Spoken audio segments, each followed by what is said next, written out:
wabarakatuh. Pada pertemuan ke-11 kali ini kita akan membahas mengenai cara membuat rencana atap. Pertama-tama kita akan membahas terlebih dahulu untuk membuat rencana atap untuk kuda-kuda kayu, dan nanti dilanjutkan dengan rencana atap untuk kuda-kuda baja ringan. Nah, materi ini saya pakai dari materi pembuatan rencana kuda-kuda di AutoCAD. Secara prinsipnya sama ketika kita menggambar secara manual. Yang pertama adalah kita buat dulu gambar denahnya. Berdasarkan gambar denah tersebut kita akan menentukan rencana kuda-kuda atau rencana atap yang akan kita buat. Jadi di sini bila sudah ada gambar denahnya, kemudian kita buat terlebih dahulu gambar ring balok ya, berdasarkan dari gambar dinding yang ada di denah. Pada bagian denah, kalau kita lihat ada garis yang terputus, yaitu terutama pada pintu dan jendela.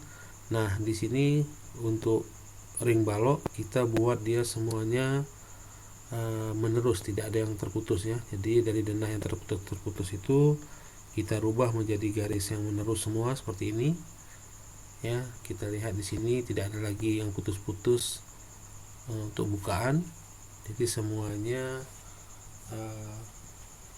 menerus, karena ring balok ini kan letaknya berada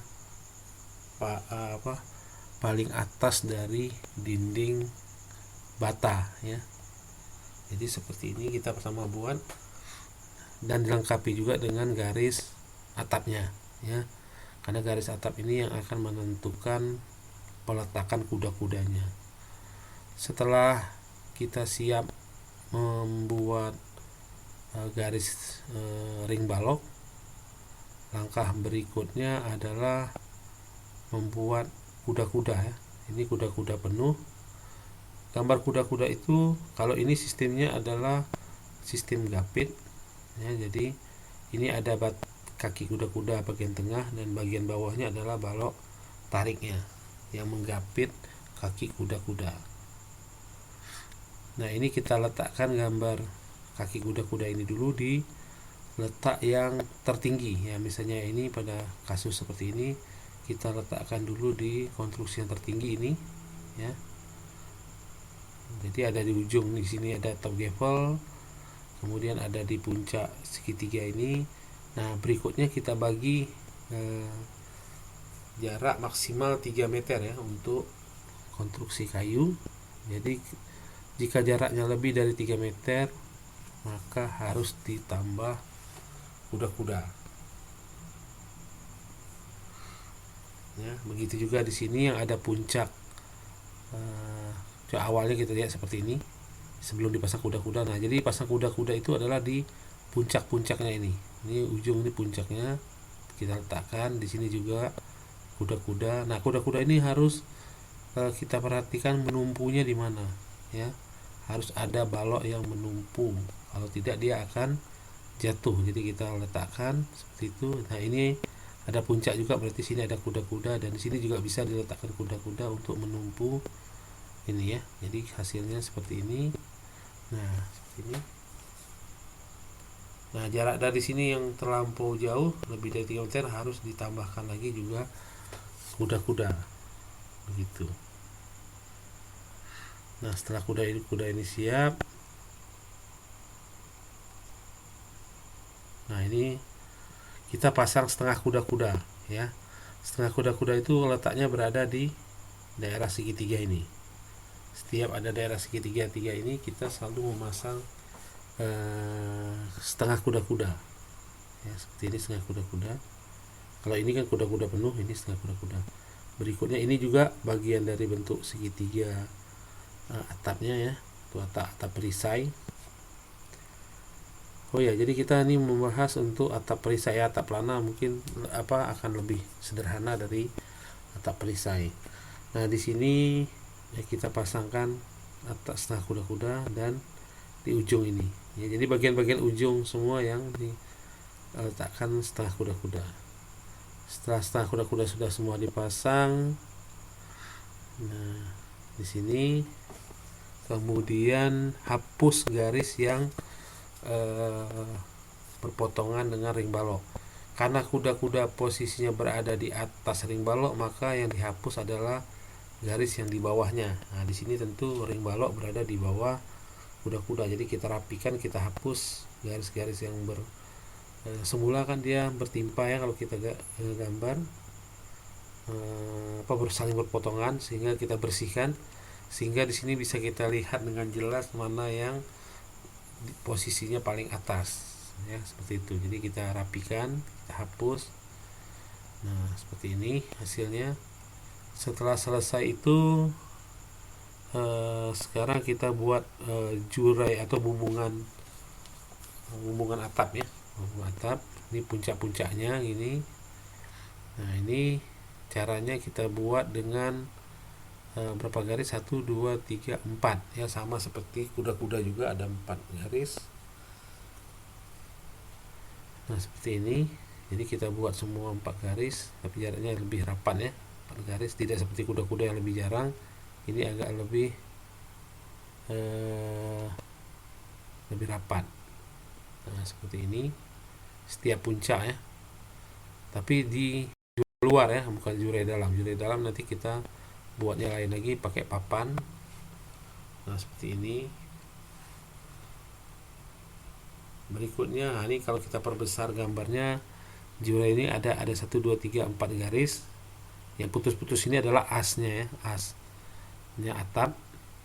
Nah, tentu kalau kita lihat seperti ini kan bentuknya jadi kita sulit mengerti ya. Nah, sekarang posisinya jurai ini berada di atas kuda-kuda, maka yang kita hapus adalah garis dari kuda-kudanya. Yang kita pertahankan adalah garis dari jurainya ya. Nah, seperti ini. Jadi garis yang di bawahnya kita hapus, jadi terlihatlah bahwa dia lebih di atas daripada posisi kuda-kuda. Ini ada kuda-kuda dan ada setengah kuda-kuda. Nah, jadi hasil akhirnya seperti ini untuk letak jurai dan kuda-kuda. Nah, di sini kita masuk ke membuat jurai dalam. Jurai dalam karena di sini akan diletakkan papan, maka dibuatlah garis, ukurannya adalah 20 cm ya. Ini jadi alur untuk air hujan. Nah, setelah ini selesai, kita hapus objek-objek garis yang ada di bawah dia, karena dia paling tinggi jurainya, maka kuda-kuda yang ada di bawahnya kita hapus, kita bersihkan sehingga terlihat lebih rapi ya. Jadi dari sini terlihat bahwa jurai ini lebih di atas daripada kuda-kuda dan ring balok. Ring balok paling bawah. Setelah itu kita buat gording. Gording itu garisnya seperti ini, ada 3 buah, 2 rapat, 1 lagi menjarang. Ini posisinya coba dilihat, ini masih belum ada gording. Nah, posisinya seperti ini. Yang rapat itu di bagian bawah, yang jarang itu adalah di bagian atasnya ya. Prinsipnya gording ini untuk bangunan perisai, kita gambar dulu dari bawah. Di bawah mengelilingi seperti tapi kalau atapnya di sininya ada yang pelananya, ini akan berhenti ya. Tapi kalau di atapnya perisai semua, maka gording ini mengelilingi bangunan. Tapi kalau atapnya ada pelananya berarti berhenti, karena dia tidak, ini kan akan sebidang ya, sebidang. Nah, berikutnya kita ambil jarak dari sini secara sisi miringnya ya. 1 meter itu dari sisi miringnya. Jadi kalau tegak seperti ini tentu ukurannya tidak lagi 1 meter, mungkin sekitar 80-an. Dan itu juga tergantung dari material apa yang kita gunakan sebagai bahan penutupnya. Makin berat, maka gordingnya akan diletakkan semakin rapat. ya. Nah, jadi kalau kita sudah ambil misalnya 1 meter atau 80 lah dari sini, karena dia posisinya adalah miring. Nah, ini kita garis semuanya mengelilingi objek ini, jaraknya ya mengelilingi sampai kemari, karena dia tidak perisai lagi. Nah, berikutnya garis lagi untuk 80 berikutnya dari sini kemari, keliling sampai ke kemari. Begitu juga naik lagi 80 lagi, kemari. Nah, di sini tidak terus ke bawah karena tidak sampai ke sana dia ya, karena dia permukaannya di sini. Ini jaraknya tidak sampai 80, jadi dia langsung belok ke kemari. Nah, seperti itu. Ya. Jadi dimulai dari bawah, sisanya adalah jarak yang di atas menjadi jarak sisa, bukan kebalikannya ya, bukan dimulai dari atas turun ke bawah, tapi dari bawah. Begitu juga waktu pelaksanaan di lapangan ketika masang gording dipasang di bagian bawah dulu, baru atasnya, gitu ya. Dan masang seng atau genteng juga begitu, dimulai dari bawah baru atas, bukan dari atas ke bawah, tapi dari bawah ke atas. Ya, selanjutnya dirapikan garis-garisnya. Garis yang di bawah yang berpotongan dengan garis gording tentu harus dihapus, karena gording yang paling atas posisinya.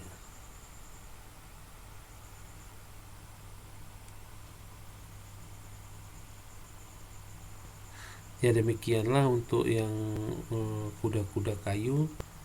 Jadi sampai di sini gambarnya sudah siap.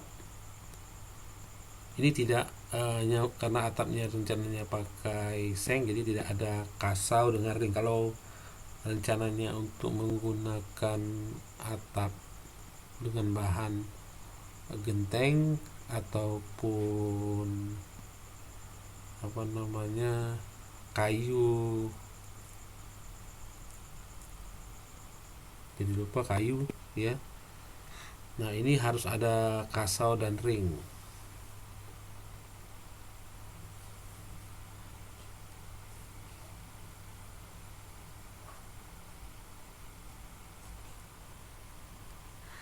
Nah, oh ya, di sini untuk bagian ring baloknya kalau sudah hampir selesai tadi ya, ini dihitamkan. Tujuannya agar kita bisa melihat jelas di mana tumpuan kuda-kuda itu menumpu ya. Jadi karena ini dianggap dari beton, maka dia diberi warna hitam seluruhnya ya, warna hitam. Tapi harus diperhatikan yang diberi hitam itu hanyalah yang tidak berpotongan dengan kuda-kuda dan gording gitu ya. Kalau terpotong dengan gording, dia tentu tidak dihitamkan gitu ya. Nah, jadi seperti ini terlihat hitamnya adalah, jadi kalau seperti ini kita akan tahu di mana letak ring balok dan di mana letak kuda-kuda. Berikutnya kita masuk mengenai membuat rencana atap untuk baja ringan ya. Untuk baja ringan pada dasarnya awalnya sama, yaitu kita membuat gambar ring balok dulu ya. Jadi gambar yang harus ada adalah gambar denah dan gambar garis atap. Jadi di sini yang kita gambar hanya dindingnya ya, yaitu untuk menggambar ring baloknya. Jadi seperti konstruksi kayu tadi, kita gambar dinding ring baloknya dengan lengkap ya, tanpa ada lubang. Nah, berikutnya bila sudah siap, kita untuk meletakkan atau menggambar kuda-kuda, kita pilih dulu atap yang paling besar. Nah, kalau di sini walaupun gambar awalnya kita lihat ini bentuknya seperti ini, secara prinsipnya atap ini yang terbesar adalah yang bagian ini yang ada atap pelananya ya. Nah, ini kita buat dulu dia satu kesatuan tanpa ada bangunan sayapnya ya. Jadi seakan-akan seperti ini. Jadi kita hanya sebatas peta ini. Nah, ini kita buat dulu kuda-kuda dari baja ringan dengan jarak 1 meter untuk area ini ya. Ini karena dia paling tinggi, makanya dia yang kita buat terlebih dahulu. Nah, bila sudah siap kuda-kuda dari ini, maka kita ambil yang dari daerah-daerah kecilnya yang masuk ya. Berikutnya, nah, seperti ini. Tadi kalau sudah siap yang kuda-kudanya, kita buat juga kaki kuda-kuda pada sisi yang segitiga kecil ini ya, untuk kaki kuda-kudanya. Seperti materi minggu yang lalu, kita ada memperlihatkan posisi kaki kuda-kuda bagi pada daerah segitiga ini. Nah, ini seperti ini ya. Jadi kita udah meletakkan kuda-kuda untuk daerah sininya, karena kita kan harus memasang gording, maka harus ada kaki kuda-kuda dari baja ringan di sini. Kalau tidak ada ini, maka gording tidak ada tempat untuk menumpunya. Ini dia ya. Jadi ini fungsinya sama dengan kaki kuda-kuda. Nah, bila sudah, maka kita masuk ke daerah kiri atau kanannya ya, yang ini. Nah, ini kita ambil daerah yang agak besar. Kita pasangkan kuda-kuda ke arah kemari dari besar, kemudian mengecil, dan kuda-kuda ini menumpu di atas kuda-kuda yang kita buat sebelumnya. Ya, seperti ini. Ada kuda-kuda yang masuk ini menumpu di atas kuda-kuda yang sebelumnya. Nah, berikutnya juga sama seperti tadi, kita buat kaki kuda-kuda di bagian segitiga ini ya, kaki kuda-kudanya. Setelah gambar itu siap, kita buat jurai. Ini ada jurai dalam untuk air hujan. Kemudian tentu kita hapus agar dia bisa tampak lebih sempurna seperti ini ya. Kita hapus yang garis ada di bawahnya. Nah, ini sama seperti tadi, seperti yang di bagian belakang, kita juga buat kuda-kudanya dengan arah tegak ya. Ya, jadi demikian saja teknik menggambar untuk merencanakan rencana atap untuk kuda-kuda baja ringan ya. Jadi seperti itu. Jadi yang penting di sini dipahami prinsipnya adalah kita harus ambil dulu daerah yang tertinggi, kita letakkan kuda-kuda untuk daerah tertinggi atau terbesar, baru yang lainnya mengikuti. Ya, saya tutup untuk pertemuan kali ini dengan Assalamualaikum warahmatullahi wabarakatuh.